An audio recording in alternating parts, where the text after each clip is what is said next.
Yo, what is up, guys? Back for another episode. Thanks for coming back to my raw thoughts.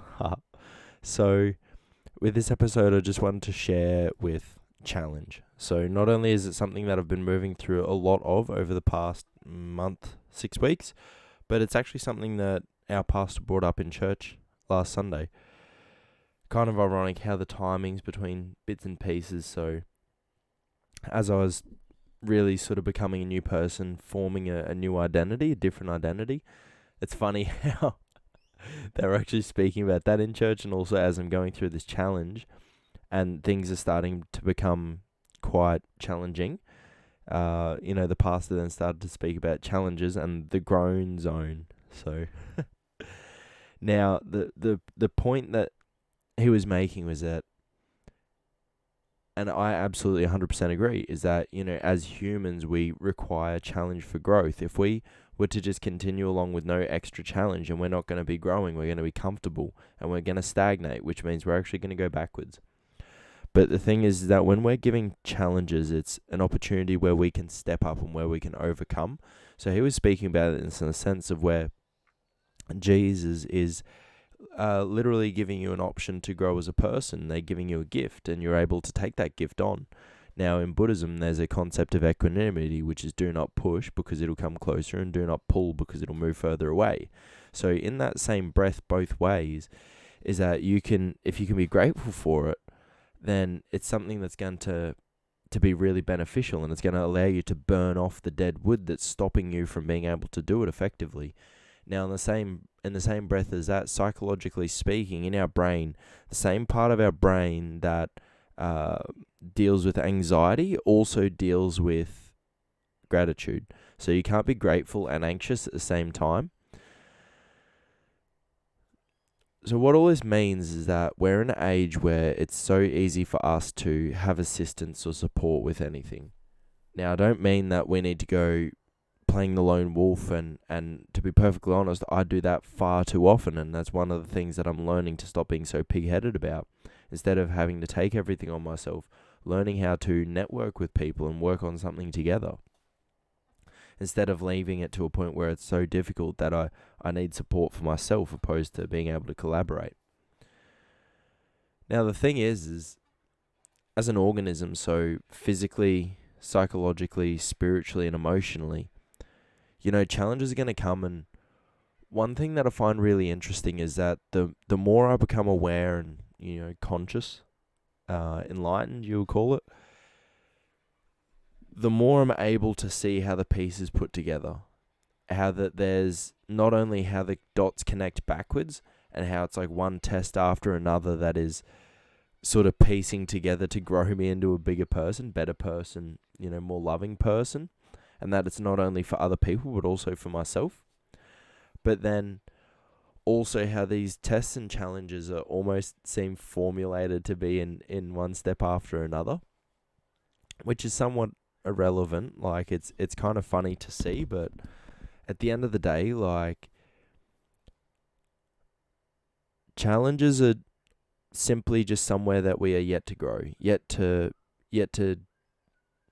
have a stronger connection to something. So whether this be a skill, a mentality, whether it be a belief system, whether it be an identity, all it takes is us to stop or pause when we have an appropriate time and reflect can be really helpful. But in the moment, when this is coming in, when the challenge is being laid on top of you and burdening us down, being heavy, it's in that moment where we can, and I would argue that we should, shift our mentality to being one where it's in the moment, in the present moment, where we can be, if not grateful, then accept. If not receive the experience, then just to accept it and allow it. Because that mentality is going to be where you shift. And if regardless of whether you fall into full gratitude or not, you can then stop feeling like it's victimizing you, or like it's harming you or hurting you. Because the thing is, you look at a lot of the military, or the high level military. Look at David Goggins, easy example. Hell Week. They don't sleep for I don't know, 3, 4, 5 days or something like that. They're up 24 hours. They're constantly working out. They're not allowed to sleep. They're getting wet. They're getting cold. You name it. There's been absolutely everything that's being thrown at them. And there's plenty of people, and look, these are different level people. But these are people that just have the unwavering ability to just continue and continue and continue and understand that there is a light at the end of the tunnel. But at the moment, it is just a massive challenge that you're going through. And in the same token, like, any of us that want to achieve what it is that we want to achieve in life, we need to have that same mentality towards what it is that we're seeking, right? If we allow other people to dishearten us, whether they be friends or family, with comments or opinions, or, maybe it would be like a difficult client, depending on what you're doing. If we let that dishearten us, then not only are we not allowing ourselves to have what we want, and not only are we not allowing us to grow as a result, but we're also costing every other person that we would otherwise help the opportunity to be able to receive what it is that we're working on. Because, whether it be a musician, a painter, a coach, a mechanic, a gardener, a farmer, you name it, like, everybody has their place in the world. Everybody has their little molding where they fit perfectly. And we can either choose to go and work a 9 to 5, clock off, go and smash like 6 beers, get freaking blacked out, and then lose our shit at our wife and go to bed and just repeat that for like 20, 30 years. So you just have such a build-up of suffering that your life is just out the fucking window. Or, we can like take some time to just be a bit more conscious of our bad habits. Like, okay, why am I doing this? Am I doing this just because I want a bit of stimulation or pleasure? Am I doing this because it's an escape mechanism, because I'm feeling bad about something and I'm actually like abusing the shit out of myself?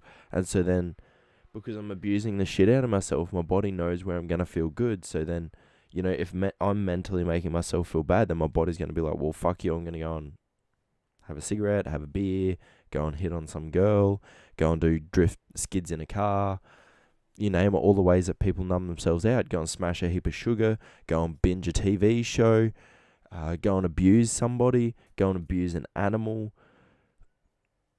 Like, these are all the things that happen when we are sort of faced with challenge and we don't step up, when we actively shy away, when we're pushing it away, and then it feels like it comes even closer, opposed to just being able to step up in the moment. Like, I see it far too often with people with their jobs. Like, people go, oh, I've had a shit day at work, and easy example is with what I'm doing now.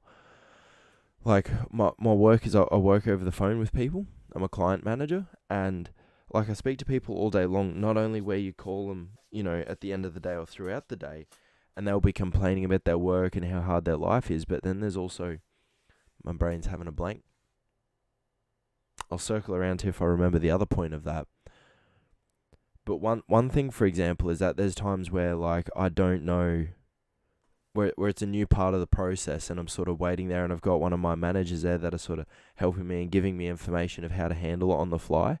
And it's in those moments where I'm speaking to somebody, and then I'm like, oh, what am I about to say? And I don't know what I'm about to say to them, and I don't know what they're about to say to me.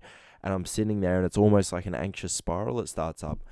And then in that challenge, what I've got to do is just calm and empty my mind.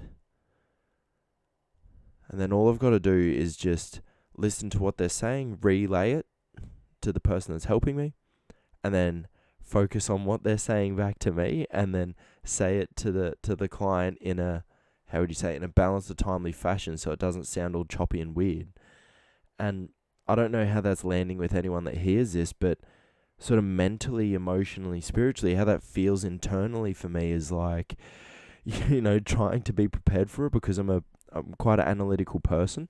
I like to think and understand things, and I like to understand things in the big picture. And in a moment like that, like, it's quite the opposite. And that's somewhere that I'm learning to be able to do that. And it's absolutely a roller coaster. But if I was to shy away from that, then I wouldn't be able to do what I do. I wouldn't be able to speak to these people and help them out with their superannuation, because that's what we do. We do superannuation reviews. So, yeah, like, we only have this life once, and it even comes down to like knowing what it is that we want to do in this life, right? Because I have friends that are musicians, I have friends that work in all kinds of different careers, and like what I notice is that many of us are just doing a job because it's kind of where we fit. And look, at the end of the day, I don't know how much I'm doing that, but I'm putting one foot in front of the other, and the other thing is that I'm striving to grow and learn from it the most as possible, because what I've done with every job that I've had is I've always sought to be the best, not to be able to be better than other people, but so that I understand as much as possible about what it is that I'm doing there, so that not only that when I'm there, I can be really good at what I'm doing, but then also if I was to move on, then I've given it my all. And, it's also something that I fully understand. Like, when I was at R.M. Williams, I was making boots. And with that, I was learning how to cut the leather, how to check the leather. I learned pretty much every job in the department, because they got different departments for cutting the leather and then closing, which is where they stitch it all together. And then they'd have what would they call it? There'd be another one before finishing. I forget, to be honest with you. There's another one where they put the soles in it and everything, and then, they finish them off and make them look all pretty to be able to ready to sell them. And when I was there, I learned how to do every job in the cutting section, and then I also learned the ins and outs, and I was able to do it really fast and do pretty good. And the thing is not only was it not really for me because it was a factory job, and, not only was it the work itself where you're standing there at a press and you're working on a machine all day long in one spot doing one job on repeat, doesn't work for me. But, there's also a few other things like the pay, and then I guess looking back is also the people that you're going to be around. And that's another thing with challenge, because whenever you're stepping up and overcoming challenge, it's also going to be quite likely that you're going to be stepping away from the friends that you did have. Because when you go through growth, you no longer resonate with the people that you resonated with. And I've gone through a really interesting experience with this that's been quite difficult lately, because I've stepped away from almost all of my friends. And then it was actually funny, because on this weekend past, I caught up with some of the boys and went for a run. And I found myself resonating with them a lot. And it's kind of like in that experience, I just needed a lot of space to be able to navigate it on my own. In the sense that, like, I work, I'm very productive. I don't want to use the word busy, because busy means to do something without your heart. But I'm very productive when I'm at work, and when I come home, I just need that space and time to be able to sit and, reflect and do the duties that I need to do. Like, for example, like cooking dinner or cleaning or tidying, or, in this current situation, it's unpacking. And then also to, also jump onto a podcast and download some thoughts and information, and also to work on a few things that I'm doing for coaching, because I'm about to open up to take 5 people on for coaching between now and the end of the year. So with that, it's going to be like a 6-week program. So I'm going to take 5 people on for a 6-week program, and I'm going to do, probably like an hour or 90-minute sessions with them once a week. So then that's going to be another 5 hours, 5 to 7.5 kind of hours a week, where I'm going to be occupied on top of, my 50 plus hours a week. So, I'm going to be looking at 55 to 60 hours a week, which is, I wouldn't call it ridiculous, but it's a decent amount. Like, it keeps you going. Still have my weekends free. For now at least. But yeah, like, it's a massive time of challenge, and I wouldn't call it struggle, because struggle is when you're kind of failing the challenge, as far as I can understand, right? So it's a time of growth. Oh, pardon me. Wednesday morning, right? Hump day, let's go. And the thing is that the biggest thing that's helping me through this is that I know in this time, this time is a limited time, because I'm either going to grow from it to the point where it's no longer a challenge, or something changes and then I no longer have this challenge. So it's like, well, while I'm here, it's temporary regardless. The worst case scenario is temporary, which is, I guess it'd be where I'm doing something else. which is absolutely not my intention in any way, shape, or form. And in the best case scenario, I grow from it, in which case it's no longer a challenge anyways. So, all that means is just taking care of myself and just running the process and being grateful for being here and doing it. When I say taking care of myself, it's, my mental and emotional health, my physical health, my relationships, which is something that I've been at an interesting place with lately, my time into presence, my finances, the wheel of life. Go around the wheel of life. Okay, where am I at? Sort of what's going on here?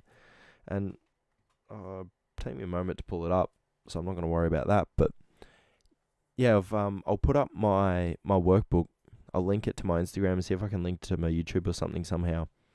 But I've put together a workbook, and it was just a intro for coaching. So one thing that you find when you coach people is they come to you, and it was the same thing when I started with my coach or ex-coach now. I'm in a couple different mentorship programs, so I guess you'd say technically I'm still being coached, but it's not like a one-on-one weekly. I'm in group programs. So yeah, what I found when I went to my coach and also with coaching people is that the first thing that you experience is everyone comes in, it's a lot of mental activity. So it's the thoughts about everything that's going on that's being shared. And those are definitely important because it's what's going on internally for the person, but what's happening on a deeper or more integral level is what patterns are playing out. So, what's happening psychologically, neurologically, like what's going on within your nervous system. Is it like fight or flight and a few other bits and pieces around that without going down a rabbit hole? What kind of beliefs are playing out? What kind of behaviors or habits, what kind of actions are the person doing on a daily basis? Because, maybe to put it in the simplest sense is, if you were to only put it to actions and somebody was staying up late, they were smoking, they were drinking, they were eating shit food, and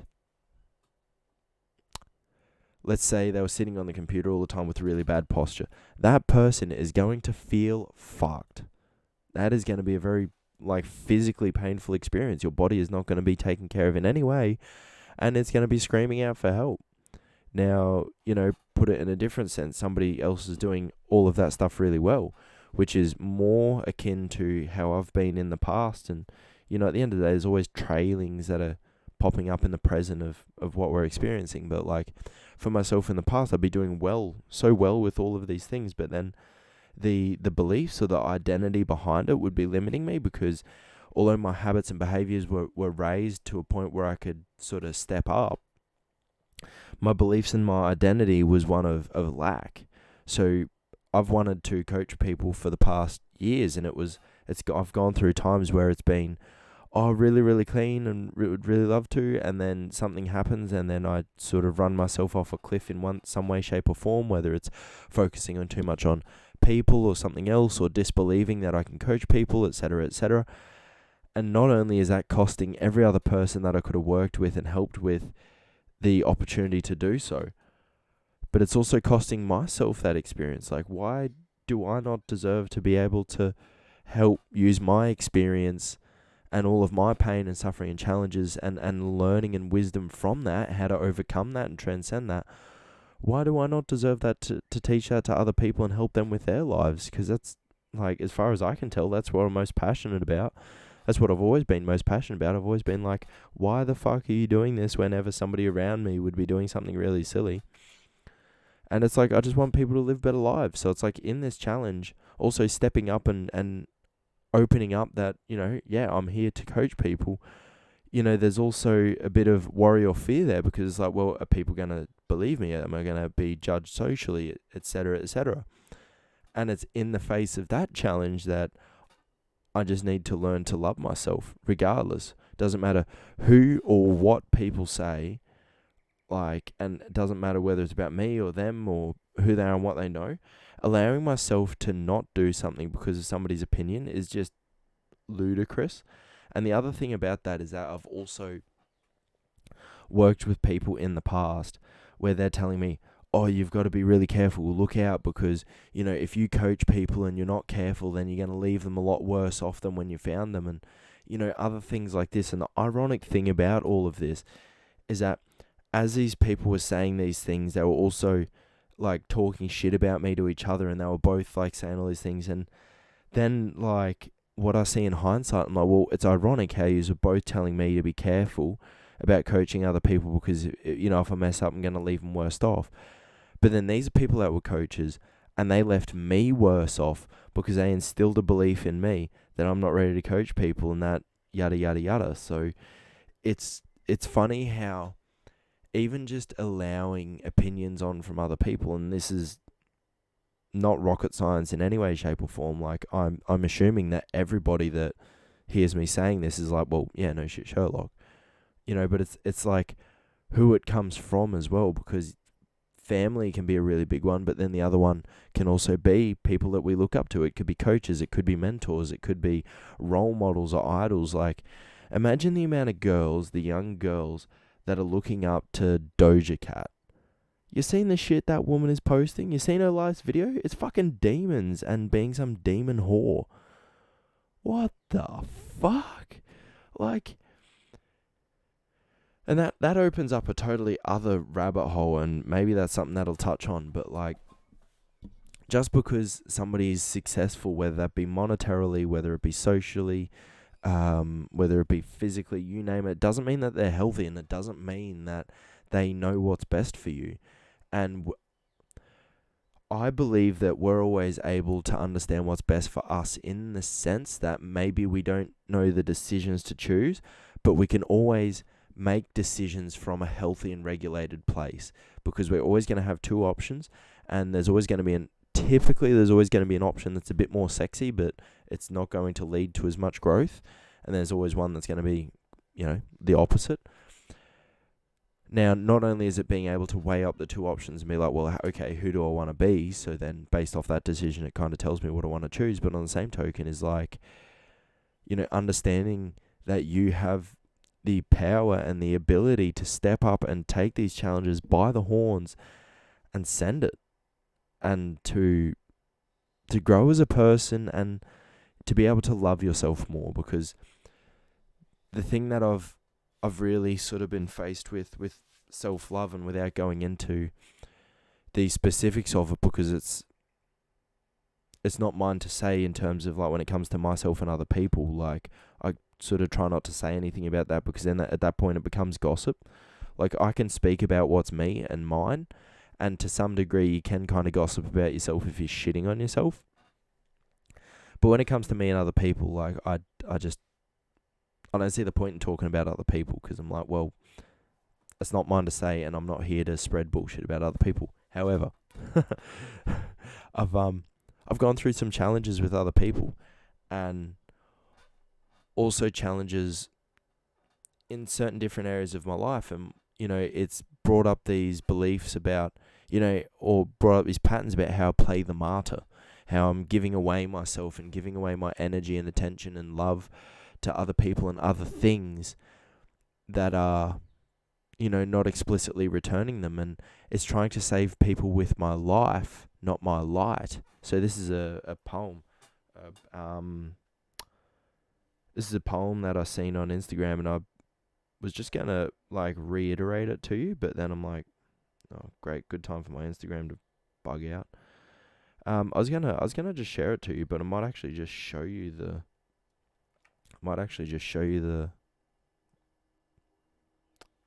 thing. Let's see if I can pause this. So I found it, and it's by Whitney Hanson Poetry. They told me my job description, but I think I've got it wrong. They said I was supposed to man the lighthouse and save lost ships from going down. But every time I saw the ships, I forgot about the light. I dove headfirst into the sea and swam to save their life.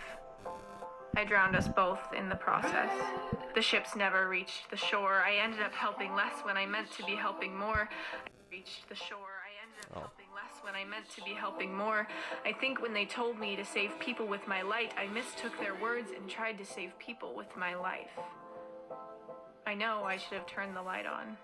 I know I should have taken their advice. But I don't know what love is if it is not sacrifice. So I'm hoping that was clear enough. It looks like the microphone was picking it up all right. short and sweet is that in the metaphor of a lighthouse and somebody manning the lighthouse, that's, the lighthouse is us and our light, and then us is our soul and spirit, and ships coming and going, other people, and our light can guard them from crashing into the shore, being crashing into, ultimately the most extreme of cases is suicide, is death, is giving up their own life. And many people die before they're ever buried, meaning that, like, many people give up on their hopes and dreams and wants, and who they can be as a person before their life is over. And a lot of this is done in really sad ways, through drinking and eating and smoking, and the way that they treat other people and treat themselves. And, like, when it comes to the metaphor of the lighthouse, like, we all have the option to spread and shine our light, and to be able to, we all have that, we all know of somebody who is just beautiful and really present, really loving, really just peaceful, calm, balanced, like, just really freaking healthy. And we all look up to that person, and that person is like a bit of a lighthouse or a beacon of hope to each and every one of us. And it's in that sense that, like, we can be that for other people as well. Now, if we stop taking care of ourselves to try and fix somebody else, then all we are is we're just diving out of the lighthouse, not tending to the light, swimming after them, and then we both drown, because not only do we run ourselves off a cliff, but the other person isn't able to be supported by us because we haven't even taken care of ourselves. Like, imagine if that person that you do know, and hopefully you do know somebody like that, imagine if they stopped taking care of themselves to try and take care of you, and then, you both ended up in the thick of it. Like, you'd never want them to do that. So then the question is why do we allow ourselves to do that? And that's where it comes down to self-love, and that's a really difficult thing, to be able to say no to other people at particular times when we don't have anything extra to give them. Like, we need to make sure our cup is taken care of before we can pour a little bit out of it. And we don't need to have an overflowing cup to pour out of. But on the same token, is if we have a cup that's, half, 3/4, or even full, and then we tip half of that out, or tip a lot of that out into other people, then we're only being left with a tiny amount. And, like, that's like a form of self-sabotage almost. So, look, I'm just going to finish off by saying, just make sure that you're taking care of yourself. Make sure that you're loving yourself, spending time with yourself. And when I say that, it's not laying down watching Netflix, spending time in silence. Now, I don't know if anyone here is Buddhist or Christian or anything, but you can pray, you can talk to Jesus, you can meditate and empty your mind. But on the same token, you can go for a walk and you can talk to yourself, or with yourself, or to God, or to Source, the universe, whatever your belief is, just to. And the thing is like, you'll also speak to your subconscious as well. And I find myself more and more lately, as I'm sort of having a better relationship with myself, as I find myself talking to myself. And we're brainwashed in the society where it's like, don't talk to yourself. Crazy people talk to yourself. It's like, go and stare in a mirror. Honestly, go and stare in a mirror. And if you stay and you stare in a mirror in your eyes for maybe 10 to 20 minutes, I guarantee there will be at least a moment there where you will see another person looking back at you, meaning another version of yourself looking back at you. And one part in my life where this hit really deep was that I was there and I saw the two parts of myself, my mental self, or who I was in my head, and then I saw, looking back at me, my physical self. So the rest of me that I don't identify with mentally per se, because, like, I know that I control my finger, but I don't think I am my finger. My finger is a part of me, I know that, but I never think, like, I mean, when you, like, put your finger in something and it hurts, then you sort of do. But what I'm getting at is that, like, I'd been, like, working so hard and like, in this time, and I was also, like, running down on sleep a bit. And I was there looking at myself, and it was just like, from my mind, looking, and at one point when it changed, and then I saw the physical me looking back at the mental me, or the conscious me. I'm not sure what the observing me, the observer. And he just looked sad and tired and run down and kind of upset. And I was just like, and it hit me. I was like, fuck, like, I'm not taking care of myself. Like, how did I miss taking care of myself? Like, those points where I run myself out on sleep because I wanted to watch crap on Instagram or wanted to talk to somebody a bit longer or whatever it was. Like, all of that time that I'd spent doing other things instead of being straight into bed to get the rest that I need and then to go for a walk or, the right foods or what I need to really fill my cup. Instead of doing that, I was putting it into all these other places. And then next thing I wound up looking in the mirror being like, oh, bro, like, you look so run down. I'm sorry. Like, I felt sorry. Not for myself, but like to myself. I just felt sorry that I was treating myself the way I was. And I was like, this needs to change. This needs to change. I need to stop doing this shit. Because it's not helping me. It's not helping anyone else. So, yeah, it was actually a turning moment for me. So, look, check that out. Try that out. See how you go with it. Same thing as always. If you like the video, don't like the video, this, that, or the otherwise, feel free to, like, subscribe, comment, all the rest of it. Share it. And yeah, guys, hope you have a bloody awesome day, and I'll catch you on the next one. Love yous.